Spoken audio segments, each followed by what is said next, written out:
सिर्फ हरियाणा में नहीं बल्कि पूरे देश में इस समय चल रहा है। और सामाजिक न्याय जत्था चलाने का मतलब आप समझ सकते हो कि हमारे संगठन ने ये महसूस किया कि कहीं ना कहीं देश की आज़ादी के बाद कहीं समाज के अंदर गैर बराबरी है, भेदभाव है और गैर बराबरी है। इसी गैर बराबरी के खिलाफ, इसी भेदभाव के खिलाफ लोगों के अंदर जागरूकता अभियान चलाने के इरादे से हम गांव-गांव में और अलग अलग जिलों में जा रहे हैं। हम आपको बता दें कि हमारा संगठन अखिल भारतीय जनवादी महिला समिति देश का एकमात्र सबसे बड़ा महिलाओं का संगठन है जिसकी 1 करोड़ 20 लाख सदस्यता है और हरियाणा में 45,000 सदस्य हमारे इस महिला समिति के हैं। आप जानते हैं कि सिरसा के अंदर भी हमारी महिला समिति लगातार काम कर रही है। ये संगठन 1981 के अंदर देश में उन महिलाओं ने बनाया था, उन्होंने नींव रखी थी जिन्होंने आज़ादी के आंदोलन में शिरकत की थी और जिन्होंने,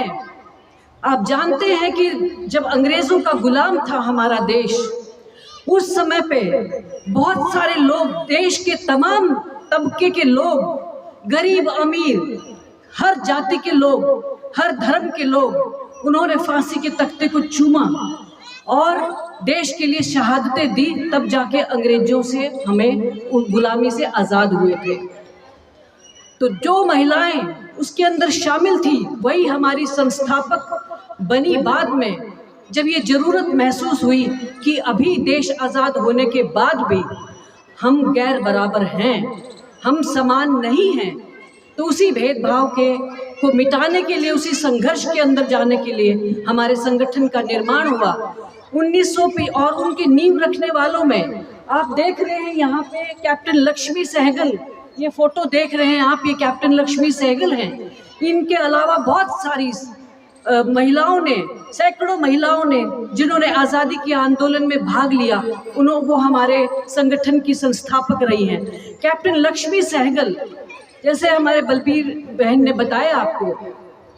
कि कैप्टन लक्ष्मी सहगल वो महिला थी जिन्होंने आज़ाद हिंद फौज, सुभाष चंद्र बोस का नाम आपने सुना होगा, सुभाष चंद्र बोस की आज़ाद हिंद फौज में झांसी रानी रेजिमेंट, जो महिलाओं की एक बटालियन थी, उनकी कप्तान थी कैप्टन लक्ष्मी सहगल। उन्होंने, वो ही संस्थापक हैं और बहुत सारी महिलाओं के साथ साथ। जब देश आज़ाद हुआ, आपको जानते हैं सबसे बड़ी बात क्या हुई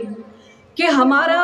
एक संविधान, बाबा साहब अम्बेडकर के नेतृत्व में टीम एक बनी जिन्होंने इस देश की जनता को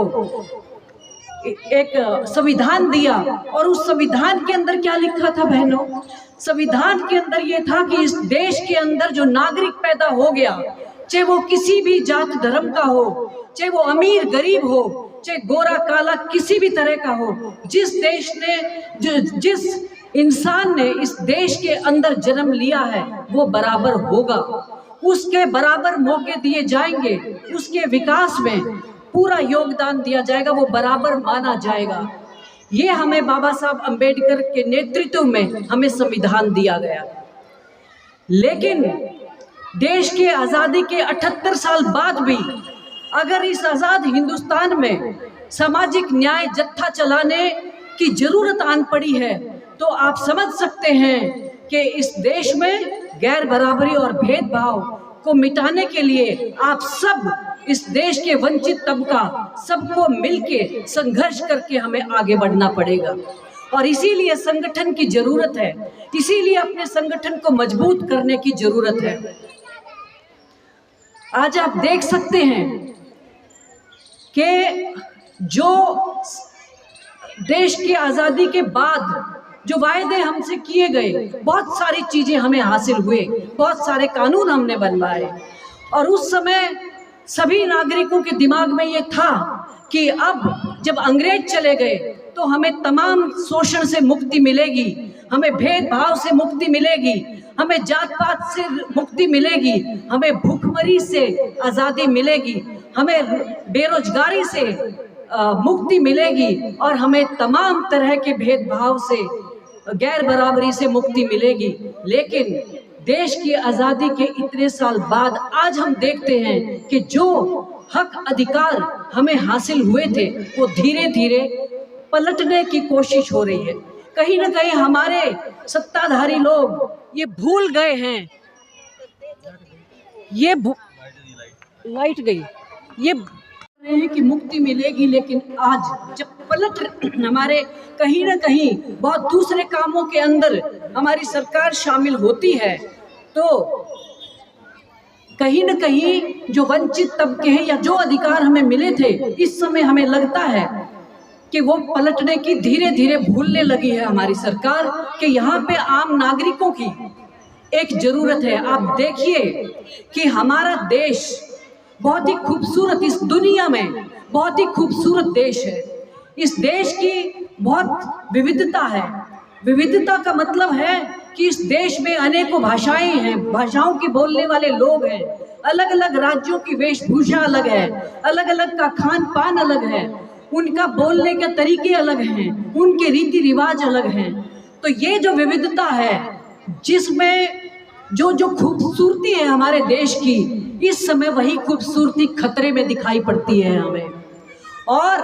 इसको बचाने के लिए पूरे, देखिए आप, पूरे जंगल जिस तरह से जंगल बेच दिए गए हैं, हमारे जो जितने भी प्राकृतिक संसाधन हैं, हमारे नदियां, हमारे समुद्र, हमारी बिजली, हमारे जंगल काट दिए गए हैं। और इस समय जब सर्दी, गर्मी, बरसात, आप देख रहे हैं कि हमारे मौसम किस तरह से बदल रहे हैं। सर्दियां पहले आ गई, अब पड़ ही नहीं रही है, कहीं बर्फ ज्यादा है, कहीं ये जो वातावरण के अंदर गर्मी है, इसकी वजह है कि जितने भी बड़े पूंजीपति देश हैं, वो जो आम नागरिकों के लिए जिस चीज की जरूरत है, जीने के लिए जिस चीज की जरूरत है, रोटी, कपड़ा और मकान की जो जरूरत है, उस जरूरत को ना देखते हुए पूरा शोषण जो है हमारा चल रहा है, प्राकृतिक संसाधनों का शोषण चल रहा है, जिसकी वजह से पूरा पर्यावरण गड़बड़ हो चुका है। और वो दिन दूर नहीं, अगर ये देश ये सोचते नहीं, बड़े देश छोटे देशों का शोषण करते हैं, और अगर ये शोषण रुके नहीं और हमारा देश, देखिए ये जो वैज्ञानिक लोग हैं, बहुत सारी चीजें बताते रहते हैं समय समय पे, लेकिन अगर हमारी सरकारें इस बात पे ध्यान नहीं देंगी तो वो दिन दूर नहीं जब यहाँ पे पृथ्वी पे इंसान का जिंदा रहना भी बहुत मुश्किल हो जाएगा। आज जब हम पूरे देश के हालात देखते हैं, इस पूरे वातावरण के खराब होने के साथ साथ जब हम देखते हैं कि हमारे ही देश में इतनी गैर बराबरी है कि कहीं पे लोग बहुत अमीर हैं, अमीर और गरीब के बीच की खाई जो है वो बहुत ज्यादा बढ़ गई है। एक जगह बहुत अमीर लोग हो गए जिसमें 6 लोग, हम अंबानी को जानते हैं, 6 लोगों की 6 सदस्य का परिवार है, जिसकी 24-25 मंजिला जो है वो उसका मकान है, जिसमें लाखों रुपए की चाय पी जाती है। सुबह उठ के 5 लाख रुपए की चाय पीती है अंबानी की बीवी। और एक जगह हमारे रोटी नसीब नहीं है, ये भुखमरी की स्थिति, राशन कार्ड पे उपलब्ध होने वाला अनाज भी धीरे धीरे गरीबों के हलक से बाहर निकाल लिया जा रहा है धीरे धीरे। और आप देखिए कि पूरे देश में आज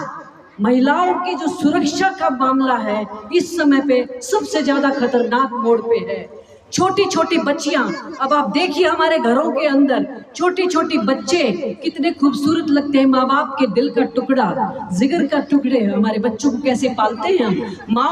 माएँ समझ सकती होगी और पिता भी समझते हैं इस बात को कि कोई भी दरिंदा हमारी छोटी सी बच्ची को 6 महीने की, 3 महीने की, 2 साल की बच्ची को उठा के ले जाए और उसके साथ सामूहिक बलात्कार कर ले, और उस गरीब की जब हम FIR लॉन्च करवाने जाते हैं वहां पे कोई सुनवाई ना हो, तो सोचिए कि हमारे दिल पे क्या बीतती होगी। हम अगर यहाँ पे अगर महिलाओं की वो सुरक्षा नहीं, आप जानते हैं कि चाहे कितनी गरीब की बेटी हो या अमीर की बेटी हो या कोई भी है, इस समय पे जो सुरक्षा का स्तर है, अभी हरियाणा के अंदर भी जब रेप हुआ उस समय पे हमारे जो है बहुत सारे लोग, नेता लोग भी वो ये कह देते हैं कि कोई बात नहीं, ये तो हो जाता है, गलतियां हो जाती हैं। कई बार इस तरह का गैर संवेदनशील एक रुख रहता है, जिनकी तुरंत जिन अपराध के खिलाफ कार्रवाई होनी चाहिए वो आज के दिन कार्रवाई नहीं होती है। बहुत जगह जो रेपिस्ट है, बलात्कार हैं, वो बहुत आसानी से छोड़ दिया उनको और मालाएं पहना के उनका स्वागत भी करते हैं। कई बार कि जो ऊंची जात के लोग हैं वो तो बहुत संस्कारी लोग होते हैं और वहाँ पे वो रेप कर भी नहीं सकते। तो इस तरह के जो मामले हैं उनमें बहुत ज़्यादा भेदभाव के साथ अपराध के साथ जो डीलिंग होती है वो मतलब करते हैं।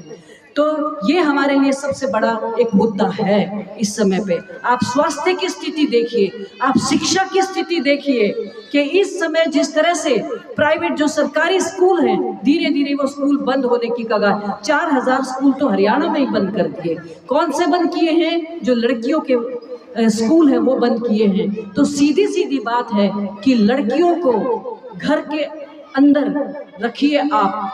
पढ़ाइए ना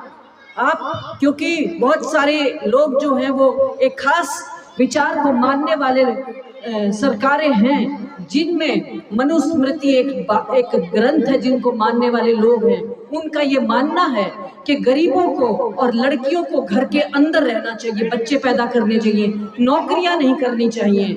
तो ऐसे में जो स्कूल हैं वो धीरे धीरे बंद हो रहे हैं, तो हमारी बेटियां ही नहीं पढ़ सकती। और आप देख सकते हैं जब जब लड़कियों को और औरतों को मौके मिले हैं, उन्होंने अपने आप को दिखाया है,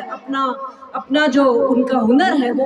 अपनी काबिलियत जो है दिखाए है। महिलाएं चांद तक पहुंच गई, महिलाएं नौकरियां कर रही हैं, रेल चला रही हैं, हवाई जहाज चला रही हैं, यहाँ तक कि जो लड़ाकू विमान हैं वो भी हमारी बहनें चला रही है। खेलों में आपने देखा पिछले दिनों की गोल्ड मेडल लाने वाली जो हमारी लड़कियां थी, बेटियां थी, उनको सड़कों पे बैठना पड़ा इसलिए कि उनका शोषण हुआ, यौन उत्पीड़न हुए, उनके साथ छेड़खानी हुई। और छेड़खानी भी किसी मंत्री ने करी और वो मंत्री के खिलाफ चार्जशीट करना, उस पर FIR लॉन्च करवाना के लिए अभी वो गाने में बता रहे थे कि वो गए थे वहाँ पे दिल्ली में, उनकी सड़कों पे गीत गा के आए हमारे भाई। तो कितने दिन सड़कों पे अपने न्याय के लिए बैठना पड़ा उन गोल्ड मेडलिस्ट को, जिनको इनाम मिलना चाहिए था उनके।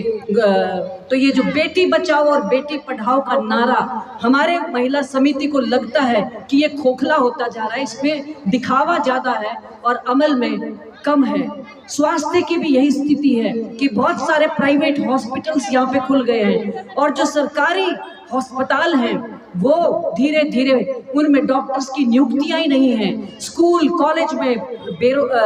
में परमानेंट जॉब्स जो है वो स्थायी नौकरियां नहीं हैं और जो प्राइवेट स्कूल या यूनिवर्सिटीज़ उनकी फीस इतनी महंगी है कि हम अपने बच्चों को पढ़ा नहीं सकते। सरकारी अस्पताल धीरे धीरे बंद है और प्राइवेट हॉस्पिटल इतने बढ़ रहे हैं। तो आप देख सकते हैं कि जो आम गरीब जनता है वो अपना स्वास्थ्य का लाभ ले नहीं सकती, पर सरकारी में उनका इलाज संभव नहीं, उसमें मशीनें नहीं हैं। अगर एक पथरी का भी ऑपरेशन करना पड़े तो 3-3 महीने की, 4-4 महीने की तारीख मिलती है सरकारी अस्पताल में, तो उनका इलाज हो नहीं सकता। प्राइवेट हॉस्पिटल में वो फीस उनकी दे नहीं सकती। तो अगर कोई ऐसी भयानक बीमारी होती है तो उनको मरना ही पड़ेगा, उनका इलाज की इस देश के अंदर संभावना ही नहीं है। तो हमारे संगठन का ये मानना है और हम इस सामाजिक न्याय जत्थे के माध्यम से ये संदेश देना चाहते हैं कि इस देश में जब तक हर नागरिक को सम्मानपूर्ण जीवन, एक गरिमापूर्ण जीवन जिसके के वो हकदार हैं, अगर जब तक वो मिलता नहीं है तब तक हम सब नागरिकों की ये जिम्मेदारी है कि हम उनके लिए लड़ाई करें, उनके लिए संघर्ष जारी रखें और इस देश को खूबसूरत बनाने में और इसकी जो